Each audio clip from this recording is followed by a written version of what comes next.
Bismillahirrahmanirrahim. Assalamu alaykum, hurmatli ko'ruvchilar. Istiqlol kundalik xabarlarimizni ko'rishinglarni qarshılaymiz. Men Abdullah Yalqun. Programmamizda vatanimiz Sharq Turkiston va dunyo kun tartibidagi eng muhim xabarlarni huzuringizga sunamiz. Qaynamsiz diqqatinglar ekranimiz bo'lsin. Xitoyda chikungunya virusi yamrishiga ergishib, davlatlar tadbir qo'llanishga boshladi. Xitoyda pashi orqali tarqalayotgan chikungunya virusi bilan yuqumlangan 7000 dan ortiq yuqumlanguvchi dokulat qilingan bo'lib, har qaysi davlatlar bu haqda tadbir qo'llanishga boshlamoqda.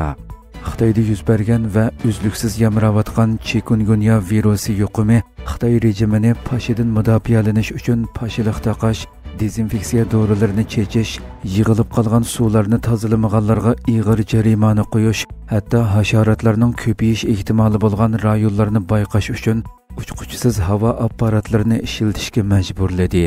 Chorshanba kunigacha dokulat qilingan yuqum soni 7000 dan eshib ketgan bo'lib, yuqumlanuvchilarning ko'pinchisi Hong Kongga yaqin ishlab chiqarish markazi bo'lgan Foshanga markazlashgan. Pashilar orqali yuqadigan chikungunya virusi qizitma va bo'g'im og'riqiga sabab bo'ladigan bo'lib, yoshlar, qiyrilar va ilgari sog'lomlik masalasi bo'lganlar eng yuqori xatar guruhini tashkil qiladi ekan. Xitoy markaziy televiziya kanali maxsus xodimlarning shahar ko'chalariga, to'ralg'u rayonlarga, qurilish sohalariga va kishilarning turg'un suvda ko'paygan virus to'shig'uchi pashilar bilan uchrashish ehtimoli bo'lgan boshqa rayonlarga dezinfeksiya dorilari purkiyotganligini ko'rsatdi. Shundaqla chikungunya virusiga qarshi harakatda Xitoy virusi davridagi qattiq tadbirlar qayta kun tartibga kelgan bo'lib, ishchilarning ba'zi rayonlarda idora binolariga kirishdan burun dezinfeksiya suyuqligi purkishi talab qilingan. Eshik oldi va balkonlardagi shisha, gultashdagi qatorliqlarni quruqtirmagan kishilarga 10 ming yuangacha jarimani qo'yildigan bo'lib, hatto to'ki o'zib etilishi mumkin ekan. Amerika bo'lsa, fuqarolarini Xitoyning Tungguan va boshqa sanoat markazlari bo'lgan Guangdong o'lkasiga, shundaqla Boliviya va Hind okeanidagi orol davlatlari qatorliq boshqa xatarlik rayonlarga sayohat qilmaslik to'g'riliq ogohlantirish berdi. Braziliyami virus ko'rilgan davlatlar qatorida bo'lib, bu yil Fransiya va Italiyadami yuqumlanganlar dokulat qilindi. Odatda tropik balbaq rayonlarida keng taralgan virus bu yil alohida kuchlik tariqada o'tirg'a chiqqan bo'lib, kuchlik yomg'ir va yuqori temperatura Xitoydagi krizisni texmo kuchaytirgan. Navbatda Xitoy virusga qarshi tadbirlar haqida har xil yig'inlar o'tkazmoqda ekan. Amerika Xitoyga o'zak to'shigan 2 Xitoyni qo'lga oldi. Amerika Adliya Ministerligi sun'iy aql sohasida ishlatiladigan necha million dollar qimmatidagi sezimchan mikro o'zaklarni qonunsiz holda Xitoyga eksport qilish bilan ayblangan 2 Xitoy fuqarosining qo'lga olinganligini va javobgarlar ustidan da'vo ochilganligini bildirdi. Ministerlikdan e'lon qilingan bayonotda Gengchuan va Shivi Yang ismli 2 Xitoyning 2022 yili oktyabrdan 2025 yili iyulgacha Amerika Savdo Ministerligining ruxsatini olmasdan millionlagan dollarlik o'zakni Xitoyga avatish bilan ayblanganligi bildirildi. Bayonotda javobgarlarning Amerika hukumati ilg'or kompyuter o'zaklariga qaratilgan Xitoyga keng ko'lamlik eksport cheklamasini yo'lga qo'yib, qisqa vaqtdan keyin bir shirkat qurganligi va mal yo'llashni mushu shirkat orqali qilganligi qayd qilindi. Bayonotda shirkatning 3 yillik muddat ichida o'zaklarni 20 qatimdan ortiq yo'llash orqali Malayziya va Singapurdagi orqa ta'minot shirkatlariga avatganligi ko'rsatilgan bo'lib, bu o'zaklarning keyin Xitoyga yetkazilganligi bildirildi.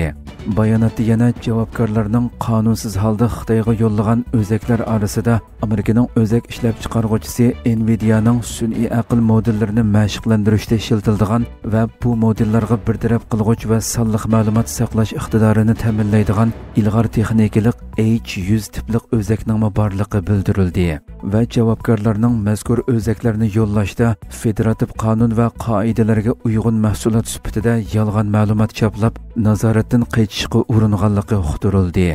Bayonotda qo'lga olingan javobgarlar haqida da'vo ochilganligi va ularning taxminan 20 yilga yetadigan qamoq jazosi berilishi mo'ljallangan eksport nazorati islohot qonuniga xiloflik qilish bilan ayblanganligi bildirildi.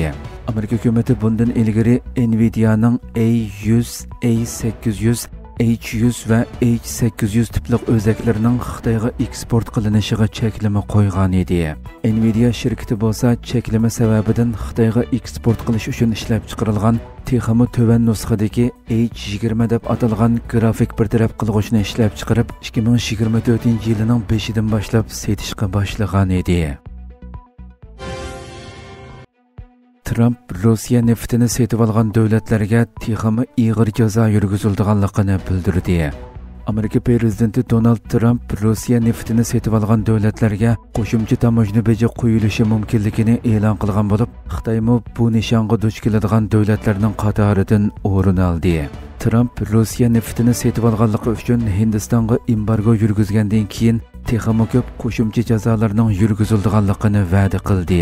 Prezident Trump Hindistonga qarata yangi jazo tadbirlarini e'lon qilgandan keyin Rossiya neftini davomli setib olayotgan davlatlarga texmi ig'ir qo'shimcha jazo yurgizilganligini jakarladi. Trump chorshanba kuni Oqsaroyda muxbirlarga qilgan so'zida "Sizlar texmi ko'p jazolarni ko'rasizlar, ko'plagan qo'shimcha jazolar yo'lga qo'yiladi" dedi va Xitoyning nishondagi davlatlarning biri bo'lishi mumkinligiga ishorat qildi. U Beijingmi mushuningga o'xshash tadbirlarga duch kelamdi degan savolga albatta vaziyatga qarab boqayli, shundoq bo'lishi mumkin deb javob berish bilan birga Xitoy bilan davomlashayotgan va ko'rinarli ilgirlashlarga erishganligini ilgari surgan savdo suhbatlarini tilga oldi. Trump shu kuni yangi hukumatining Rossiya xam neftini uzluksiz qayta setib foyda olish harakatiga qarata Hindistonning import qilgan mahsulotlarga qo'shimcha 25%lik tamojna beji yurgizadigan bir farmonga imzo qo'ydi. Mazkur bojlarning 21 kun ichida ijro qilinadiganligi qayd qilindi.